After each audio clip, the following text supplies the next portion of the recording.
Le soleil est encore bas sur l'horizon. Il n'est même pas 8 h du matin et nous sommes déjà sur la route. Levé aux aurores afin de pouvoir atteindre et surtout se parquer au lac Malines. Après une journée d'hier très mitigée au niveau météo, celle d'aujourd'hui s'annonce radieuse et la semaine qui vient aussi. C'est donc au taquet. Malgré des problèmes de gorge. T'as pris froid, t'as dit? Ben ouais, moi je prends froid quand il fait chaud quoi. Voilà, je suis jamais comme les autres.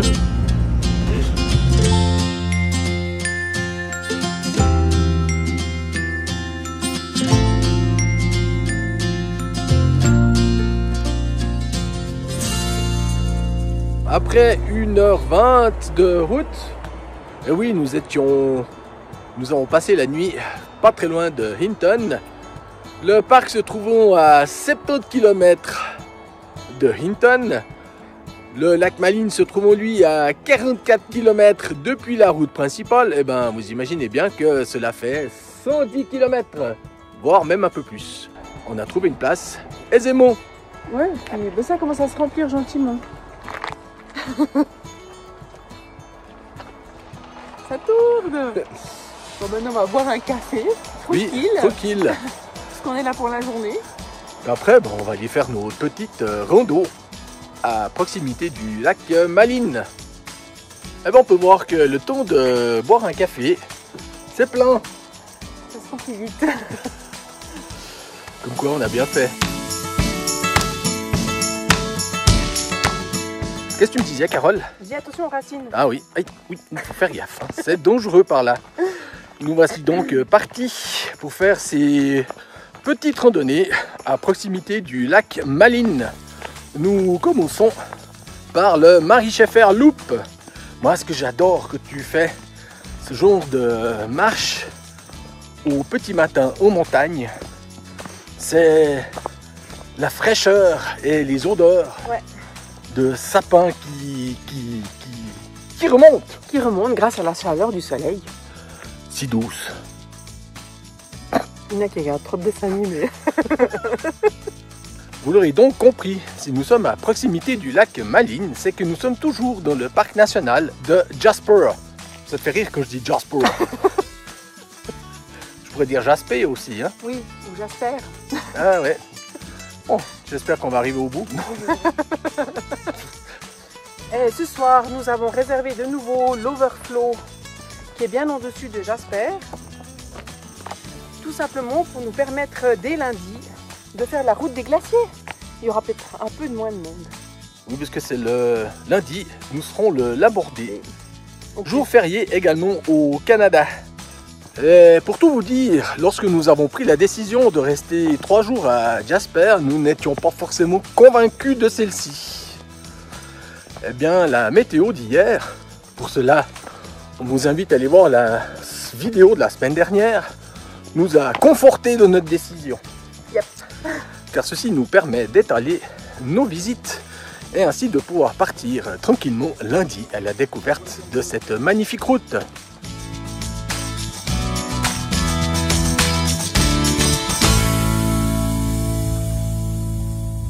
Voici donc le lac Malines avec des magnifiques montagnes en arrière-plan. Nous parcourons donc le sentier Mary-Scheffer. Et qui était donc cette dame? C'était une exploratrice qui est arrivée ici par le col Malines en 1908.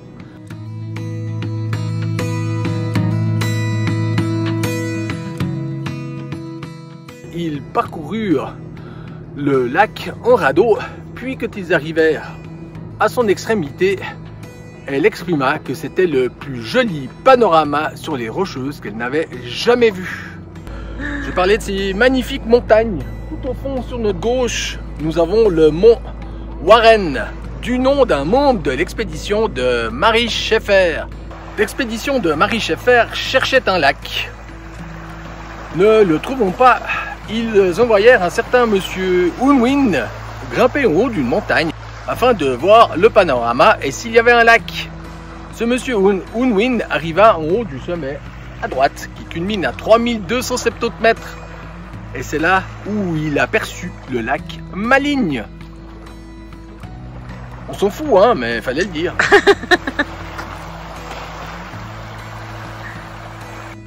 Voilà, vous pouvez admirer les personnalités du passé. Il y a un intrus. La rivière Maligne du même nom que le lac. Et pourquoi celle-ci s'appelle ainsi? C'est un célèbre personnage, ou en tout cas un personnage connu de l'histoire, dont moi je ne me rappelle pas le nom, donc vous le trouverez là ou bas, qui nomma ainsi cette rivière dû à son cheminement malicieux. Et bien sûr, elle va se jeter dans la rivière Athabasca. De Moucheron, nous avons poursuivi notre promenade. Nous continuons sur la boucle du lac Mouze, et même un peu plus loin, pour sortir de la populace. Là, c'est parfait. Alors, il n'y a personne hein, sur cette partie de sentier. Et de ce fait, nous pouvons voir le lac Maligne et les montagnes d'un autre point de vue. Tu peux faire du bateau sur ce lac. Tu peux louer des canoës, des kayaks, enfin ce genre d'embarcation dont le coût aussi entre 70 et 150 $ en fonction de si tu prends une heure ou la journée pleine. Mais tu peux aussi aller te promener en bateau motorisé. Le coût, j'en sais rien parce que ceci ne m'intéresse pas.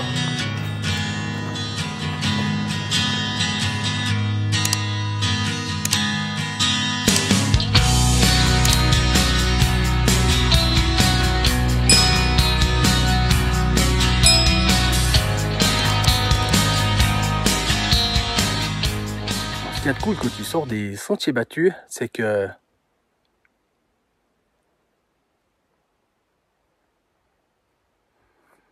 ça.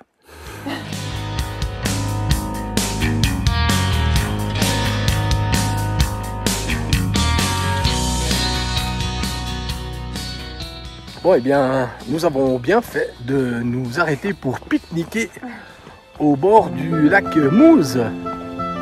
Qui porte bien son nom d'ailleurs. Effectivement.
Bal des voitures. Comme quoi, il faut vraiment venir très tôt.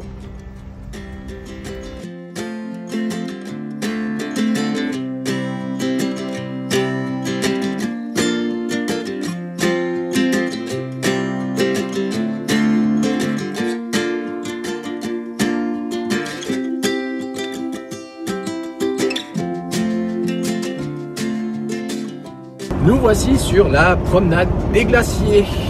Nous venons de passer le poste d'entrée qui se situe quelques 3 à 4 km après Jasper.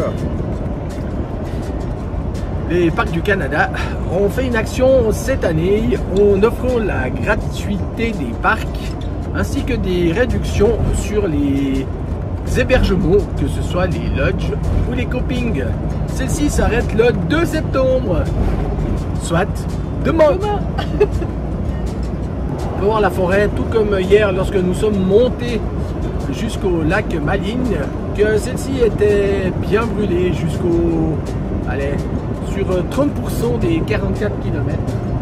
Et que là, tous les alentours au début de cette promenade des glaciers sont morts.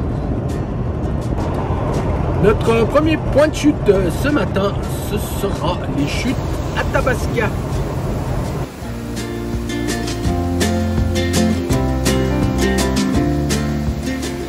Nous sommes donc aux chutes Athabasca. Aïe aïe aïe aïe aïe, mamma mia. Mais que people il y a par là. Difficile de trouver une place de parc, surtout avec Hervé. Les chutes Athabasca. Celles-ci sont dues au glacier qui était présent il y a bien longtemps. À l'époque s'écoulait un ruisseau sous la glace. Et s'agissant de quartzite de Gog, plutôt que de l'effriter au fur et à mesure, ce sont des gros morceaux qui partirent. Tout ceci. Et une fois que le glacier s'est retiré, c'est la rivière qui a poursuivi son œuvre. Il y a des marmites ou des potholes qui, elles, sont creusées grâce à la force de l'eau, ainsi que du sable ou des petits cailloux qui tourbillonnent et qui creusent la roche.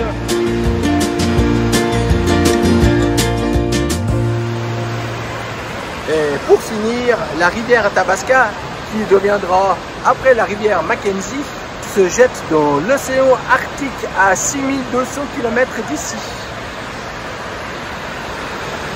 Alors, cette Icefield Parkway ou cette route ou cette promenade des glaciers, qu'en penses-tu?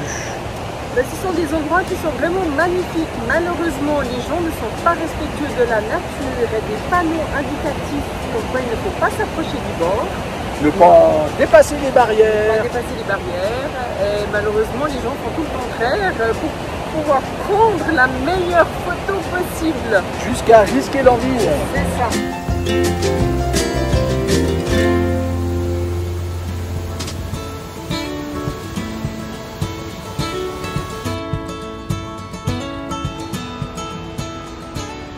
Alors, malgré mon rhume, moi j'ai la voix qui fout le coup. Bon, Carole me dit, ah bah, ça va bien, je vais être tranquille, j'aurai la paix. Après avoir vu les chutes Athabasca, voici les chutes Sunwapta. Nous pouvons voir celle du haut, où il y a beaucoup de monde. Donc si tu veux être un peu plus tranquille, là, tu marches à peu près 1,5 km et puis tu verras celle du bas. Et puis là tu seras seul au monde.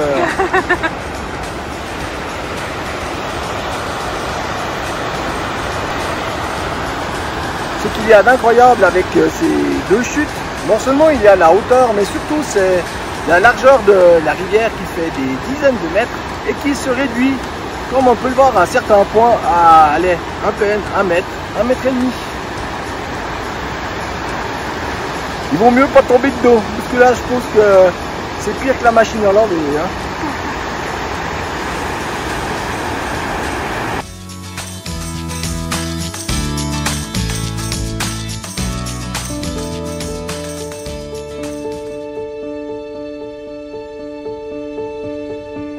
Il y a quelques instants, je disais à Carole, bon, ils appellent cette route la promenade des glaciers.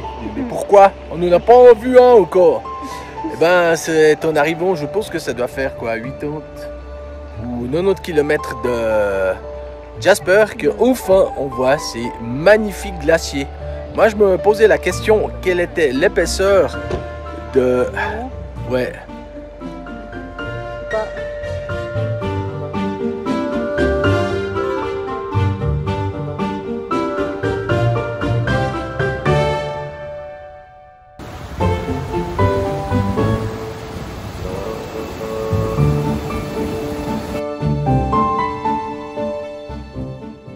Un petit coup de gueule, le mien. Derrière moi se trouve le glacier Athabasca qui donne son nom à la rivière qui s'écoule dans la vallée. Au-dessus se trouve le Columbia Icefield, soit le champ de glace Columbia. Si tu veux aller voir le glacier, tu peux y accéder à pied, en voiture, en bus, en bus à grande roue, enfin ce genre d'aberration.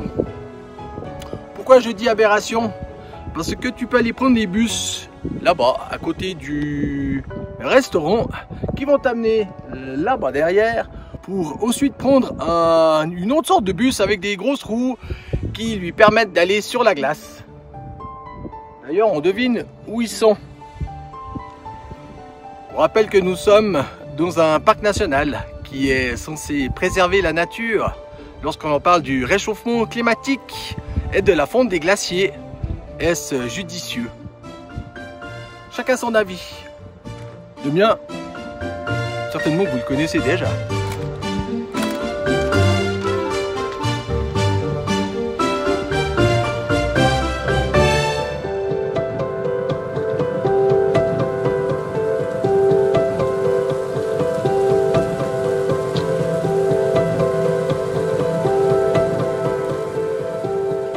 Il y a beaucoup de vent, alors peut-être que je mettrai un sous-titre là.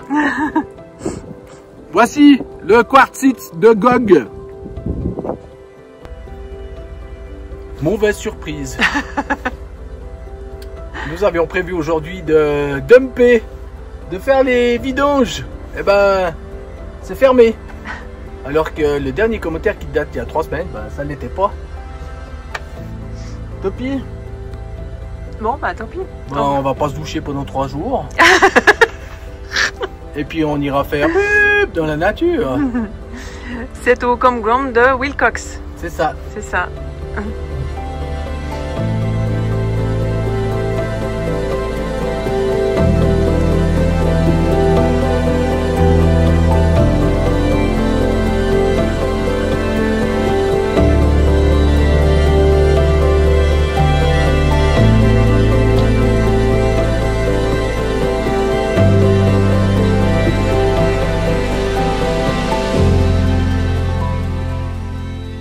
Non mais regardez là, regarde, il est magnifique ce glacier.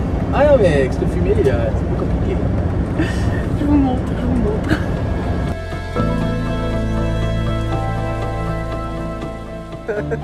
Nous voici au Saskatchewan Crossing, soit une route, la numéro 11 qui part dans le... enfin là-bas quoi. Direction Banff. Où nous avons dormi cette nuit. Nous sommes revenus en arrière afin de pouvoir partir direction Banff. Et puis il y a une petite cahute à l'entrée du parc national. Lorsque tu arrives à Jasper ou que tu rentres de Jasper, on te donne les informations relatives au parc national de Jasper. Ouais. Par contre, Banff, rien du tout. Soit depuis ici jusqu'à Banff, tu n'as quasi pas d'informations, rien sur les randos, etc. Enfin, la misère. Nous sommes donc arrêtés à la cahute, comme je l'appelle. Et la dame nous a fait passer. Mais on aimerait passer. Ok. On n'a pas eu le temps de lui demander le plan. Et puis aujourd'hui, la luminosité est plutôt C'est assez bizarre. étrange. Il est beau le soleil, hein, Ouais, comme ça. j'ai dit à Carole que c'était une ambiance de fin du monde. Je me demandais si tu avais déjà passé le fin du monde. En fait, on a déjà vécu ça dans une grande ville de l'Asie du Sud. Alors, on s'est dit, mais c'est la pollution. Et là, ce n'est probablement pas la pollution, mais peut-être y a-t-il des feux de forêt et que c'est de la fumée. On sait pas. Mais ça sent pas en tout cas. Non, ça sent pas. Bon, on va chercher un café. Yep. La rivière Mistaya, eh ben, elle a creusé un sacré canyon. Hein. C'est magnifique, avec plein de marmites. Ouais, c'est magnifique. Des marmites qui sont en haut, et des marmites qui sont en bas. En bas, en calcaire. Il y a un peu plus de monde au Mistaya parce que c'est à seulement 500 mètres de la route. Donc nous avons décidé d'aller un petit peu plus loin où il y a Une plaine, normalement. des personnes. Et où il n'y a personne. Et puis nous avons élucidé le nom de Saskatchewan Crossing. Tout simplement parce que la rivière Mistaya par exemple va se jeter dans la rivière Saskatchewan. Et nous avons traversé la dite rivière, d'où le nom à la croisée. Et ils ont déjà fait les décos de Noël, t'as vu, c'est joli, hein.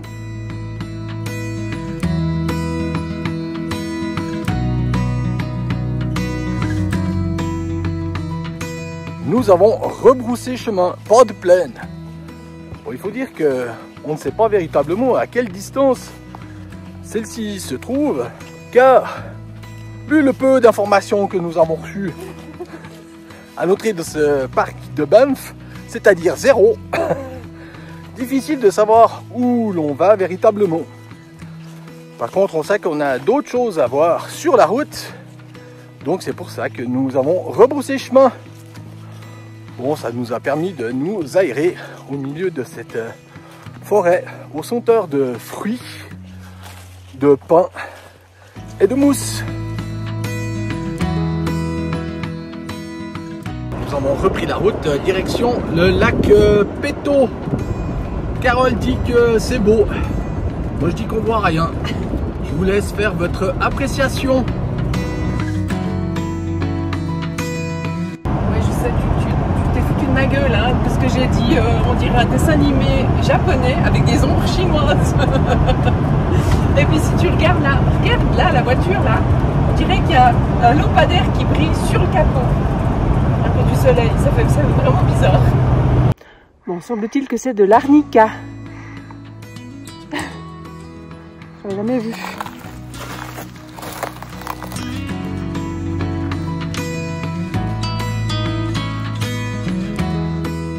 Nous voici donc au lac Peyto avec cet éclairage tout particulier de ce candélabre aux lumières oranges qui nous éclaire depuis le ciel. Ouais, mais... Alors finalement, plus on regarde au fond de la vallée, plus... il y a fumée. Oui, semble-t-il que ce soit de la fumée. Et là, ça commence à sentir le feu. À sentir le feu. Enfin, en tout cas, la fumée. Ouais, peut-être qu'on se trompe, hein. Mais c'est pas sûr. À défaut de réseau, il est difficile de savoir ça. Bon, on se dit que si un feu s'était déclaré dans le coin, nous aurions probablement reçu une alerte.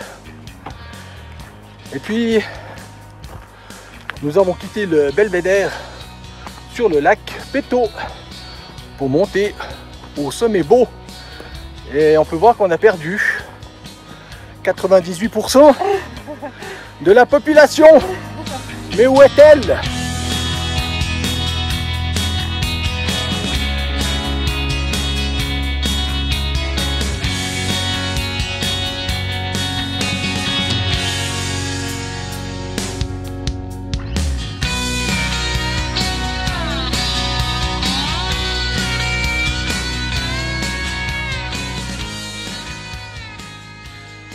Alors enfin Carole aura vu sa chef des montagnes dans la nature. Ouais, mais c'est pas évident. Ouais, c'est loin, hein. Donc loin. vous la voyez là avec le zoom, je pense que ça va donner des gros pixels tout blancs. Le lac beau.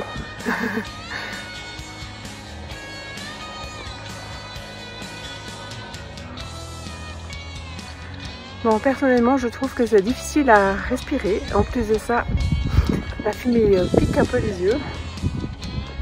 Je pense que j'ai pas pris mon inhalateur pour rien.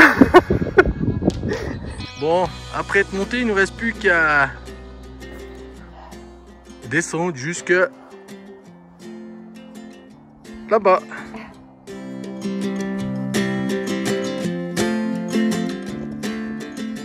On a enfin trouvé un visitor center, dites donc. C'est à Lake Louise que l'on va enfin pouvoir avoir des informations sur Banff. Nous sommes à Lake Louise donc. Et si tu veux aller voir les lacs, soit le lac Louise et le lac Agnès ou le lac Moraine, tu dois prendre une navette. Le problème c'est que celles-ci, elles sont pleines, archi pleines. Et les billets sont vendus bien longtemps à l'avance. Toutefois, il est possible d'acquérir des billets si tu te branches à 8 h le matin pour les acheter pour le surlendemain. C'est ce que nous avons fait. Tenter, essayer, arriver. Nous sommes branchés donc à 8 h et à 8h01, eh ben, entre 6 h et 11 h c'était plein. Impossible. Entre 11 h et je sais plus quelle heure c'était plein. Donc je n'ai pu prendre que depuis 15 h. Mais je me suis dit quelques instants plus tard, soit après le rush matinal. Une fois que j'ai eu bu mon café, je me suis dit, bah, je vais retourner voir. Et puis là, nous avons pu en prendre pour un bus à 13 h. Ah bah ouais, ça nous laissera quand même un peu plus de temps pour aller faire notre promenade.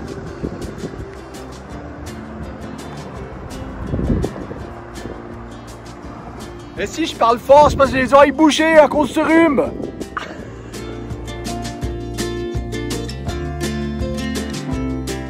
Alors, vous voulez savoir où nous sommes? C'est écrit là. À Lake Louise. Et nous avons prévu cet après-midi, après avoir pu réussir enfin, comme je l'ai dit auparavant, réserver le bus pour monter au lac Louise et ensuite au lac Moraine. Étant donné que nous avons pu obtenir un billet à 13 h à la place de 15, on va essayer de faire les deux. Mais oui. Hervé est là. Là, il y a encore assez de place. Hein. Ouais. Mais là-bas, c'est plein.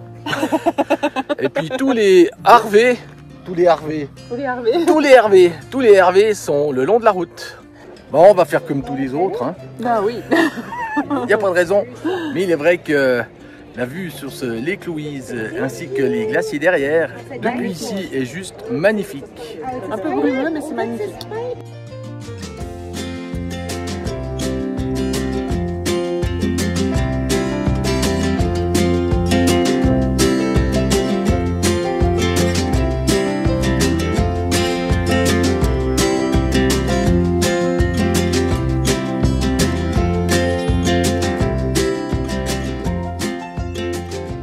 Bon, certains se la coulent douce alors que nous on se fatigue à faire cette montée. Hello!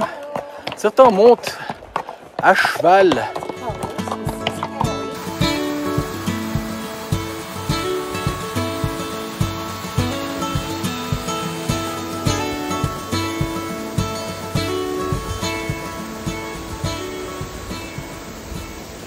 Nous sommes donc montés jusqu'au lac. Agnès, et comme d'habitude, une fois que tu es monté, il ne reste plus qu'à redescendre direction lac Louise pour ensuite aller au lac Moraine. Alors comme on peut le voir, la luminosité n'est pas terrible aujourd'hui, mais elle est quand même nettement meilleure que hier, car les fumées commencent gentiment à se dissiper ou sont poussées de l'autre côté de la vallée. C'est le repos du guerrier. Bon, ça peut être pluie, il aurait pu pleuvoir. Hein. Il aurait pu pleuvoir. On peut dire qu'on a la chance avec le tendon, comme on dit chez nous. Nous avons changé de lac. Ouais. C'est le troisième de la journée. Après Lake Louise, Lake Agnès, nous voici à Lake Moraine. T'as oublié le lac Miroir. Ah, c'est le quatrième, bien vu. Après, c'est vrai.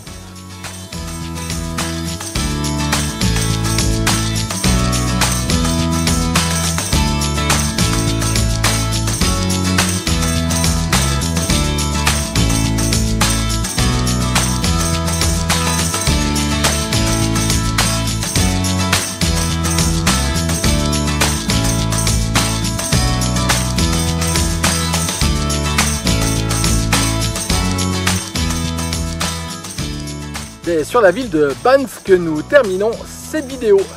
Une ville de montagne. Une station de montagne. Une station de montagne. Assez huppée, je dois dire, quand même. Ouais, sur laquelle il tombe 1,89 m de neige en hiver. Alors que Banff Sunrise, une station de ski un peu plus haut, près de 6 mètres. Ouais. Bon, on y reviendra peut-être pour l'hiver. Peut-être. Il n'est pas avec Hervé. Nous avons donc fait les parcs nationaux de Jasper et Banff, ce qui n'était pas prévu initialement à cette époque. Non. On l'a bien fait. Voilà. Aucun regret. Oula, quel enthousiasme. Non, mais aucun regret, même si il y avait de la fumée, même s'il y avait beaucoup de monde, il faut se rendre compte par soi-même, mais on a fait des belles balades. Oui, ces montagnes sont magnifiques, ces glaciers sont beaux, Ouais, c'est vrai. les randonnées sont extra. Ouais.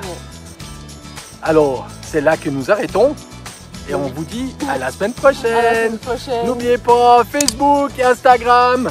Like, commente, partage, c'est comme ça que tu vas pouvoir faire découvrir notre chaîne à d'autres voyageurs. Ciao!